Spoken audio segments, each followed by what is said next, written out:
मिर्जापुर स्थित विद्या संस्कार public school कौड़िया कला अदलहाट के वार्षिकोत्सव का शुभारंभ किया गया। स्कूल के बच्चों ने सांस्कृतिक कार्यक्रम के जरिए देश की विविधता को दर्शाते हुए एकता और अखंडता को मजबूत करने का संकल्प लिया। TV9 भारतवर्ष के डायरेक्टर डॉक्टर हेमंत शर्मा मुख्य अतिथि के तौर पर मौजूद रहे। यहाँ उन्होंने कहा कि किसी भी देश की असली ताकत उसकी शिक्षा व्यवस्था है। अगर किसी देश की शिक्षा व्यवस्था कमजोर हो जाए तो वो देश स्वतः कमजोर हो जाएगा। वहीं अपना दल एस के पूर्व राष्ट्रीय अध्यक्ष और विधान परिषद सदस्य आशीष पटेल ने स्कूल में कंप्यूटर के लिए 5 लाख रुपए देने का ऐलान किया। मिर्जापुर के इस पिछड़े इलाके में इतना अच्छा स्कूल बना के मोदी जी ने और कुछ कार्य किए। पिछड़े इलाकों में कॉलेज का बनाया जाना निश्चित तौर पर एक सराहनीय प्रयास है।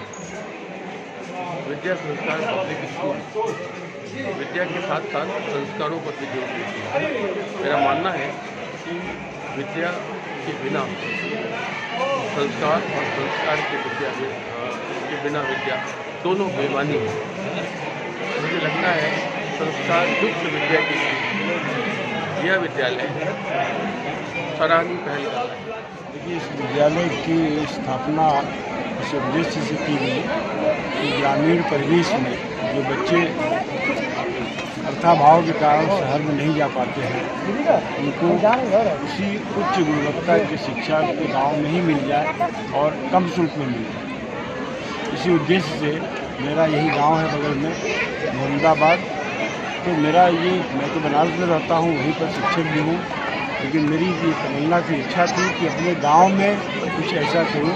अगर समाज से मैं कुछ ले रहा हूँ तो समाज को कुछ देने का भी प्रयास करूँ। कितना रिस्पांस मिल रहा है क्षेत्र? बहुत अच्छा रिस्पांस मिल रहा है। क्षेत्र के सारे लोगों का सहयोग मिलता है और हमारे यहाँ बहुत से ऐसे गार्जियंस या ऐसे परिवार जिनके घर में कोई शिक्षित नहीं था, वहाँ के बच्चे यहाँ पर 90% पा करके आगे निकल रहे हैं। ये हमारे देश की तरफ एक प्रगति है और बहुत खुशी है हमको।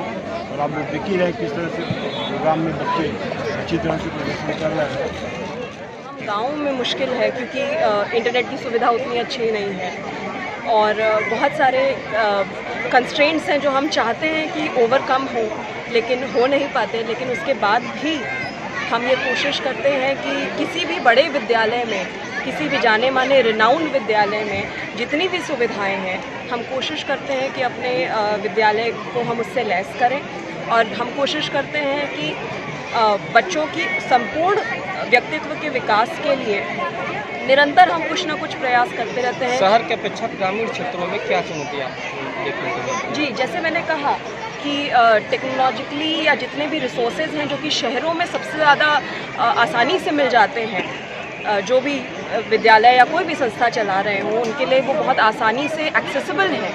हमारे लिए वो उतनी आसानी से एक्सेसिबल नहीं है, पर फिर भी हम कोशिश करते हैं कि कहीं से भी कोई कमी ना छोड़ें। उसकी वजह से बच्चों के विकास में, बच्चों को पढ़ाने में, उनके संपूर्ण व्यक्तित्व को उभारने में कहीं भी